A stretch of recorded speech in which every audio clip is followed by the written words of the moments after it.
Hey, Shalom, Eshel. I want to start off swords by giving no praise to Yahweh, Ba'ashem, Yahushua, Ba'ashem, Rakakwadash. Double honors to the apostles of GMS. Honesty, brothers, doing the work in truth, sincerity. It's just a quick one. I was just looking over a set of scriptures last night.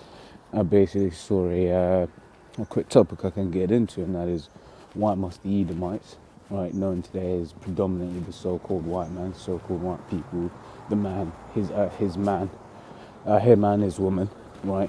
Why must they go into perdition? Why must they be destroyed, right? So I'll just grab a couple of precepts. This is Jeremiah 50:14. It says, "Put yourselves in array against Babylon round about." Right now, this is talking about the nuclear missiles, right? In these last days that are to come.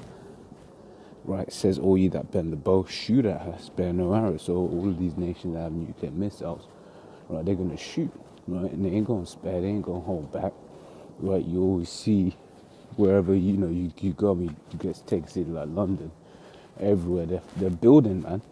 Build as Lord said it shall build, but I will throw down, right? And this is one of the ways he's going to do that through these missiles, right? But here's the reason: it says, "For she hath sinned against the Lord." And how she sinned, right? How she done that? You got slavery, you've got all of the things that happened to the Native Americans, right? I don't know, you good, yeah?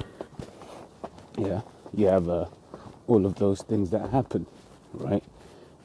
And then you think, oh, we'll think that's in there. In the next chapter, it says, "They whose judgment was not to drink of the cup have surely drunken, and art thou he that should altogether go unpunished," right? It says, "Thou shalt surely not go unpunished," right? Think you can just touch the apple of the Lord's eye and just get away with it? Hell no, right? So that's one reason, right? One out of many, right? I'll get the next scripture, so I'm just going upstairs. This is Isaiah 33:1. It says, "Woe to thee that spoilest, and thou wast not spoiled, and dealt treacherously, and they dealt not treacherously with thee. When thou shalt cease to spoil, thou shalt be spoiled, and when thou shalt make an end to deal treacherously, they shall deal treacherously with thee," right? And that's the scriptures say in Galatians, "The Most High is not mocked. Whatsoever a man soweth, that shall he reap," right? So how is it this man has been doing all manner of wickedness in the world, and he thinks he's just going to get away scot-free, right? But when he's done all of his wickedness, he's the Lord's going to recompense it in his own head, which is beautiful, right? Which is righteous.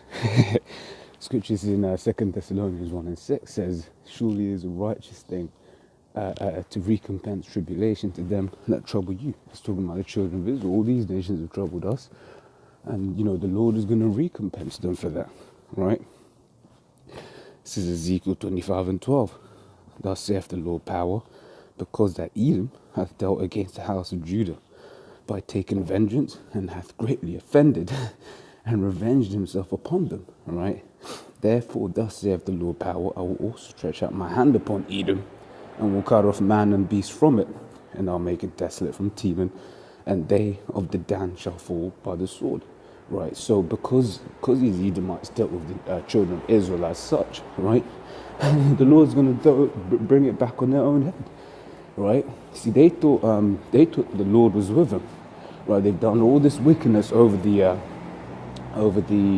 last couple hundred years to the children of Israel, and nothing's happened. They've prospered, in fact, right? And they thought basically that the Lord was with them, but they don't realize that they're in the Lord's trick bag, man. The Lord's gonna chuck it back on their own head, right? Which is hilarious, as they would say, right?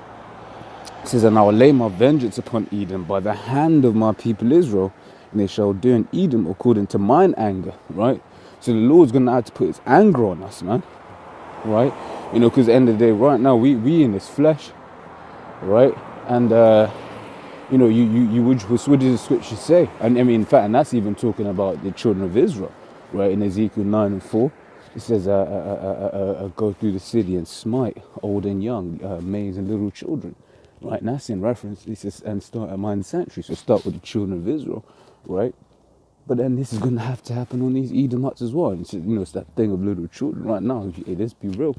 No one can really go around and just do that, right? So in those last days, when the Lord raises his men up, right, gives us the okay, right, gives us that spiritual power, right? Because right now we're just teaching, right? We're just teachers at the moment, right? But in that day, right, the Lord's going to have to put his anger on us I'll read it again, so that we can lay his vengeance upon Edom, right? It says, so it says, and they shall do in Edom according to mine anger and according to my fury, and they shall know my vengeance, saith Yahweh, right? This is Amos 1:11. It says, thus saith Yahweh, for 3 transgressions of Edom, and for 4, I will not turn away the punishment thereof, right? Because he did pursue his brother with the sword, and did cast off all pity, and his anger did tear perpetually, and he kept his wrath forever, right? So basically, Esau didn't have any mercy, man, right?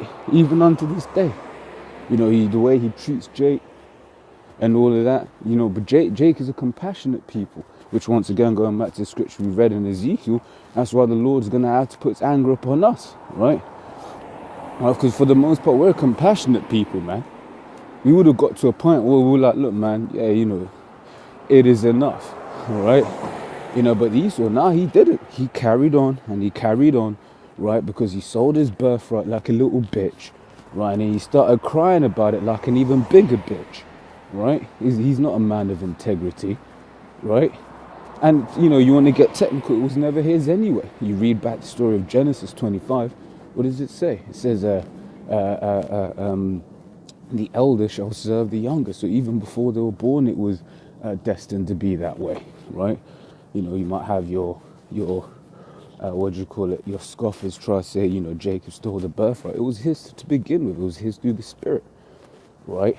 Because that's I could get into that, but that's a different topic. But these were just a couple of reasons, scriptural reasons, why the Edomites, the so-called white man and this woman, well, because she's got blood on her hands too. She's got a lot of Jake blood on her hands, man. Right? Through times of slavery, Jake's got killed because of that bitch. Right? Yeah, we'll pop Edomite women. We don't forget that they're what do you call it? We don't forget who they are. They just Edomite women. They're gonna be destroyed. Right? Just like I said, along with them, man, him and her. Right? And there's no better way of telling a man he's conquered than you popping his woman. Right, which is what the so-called white man does to us to this day, right? And he'll get the best of our women as well, right? So Lord's word, that was edifying. Until the next time, I'm going to say shalom.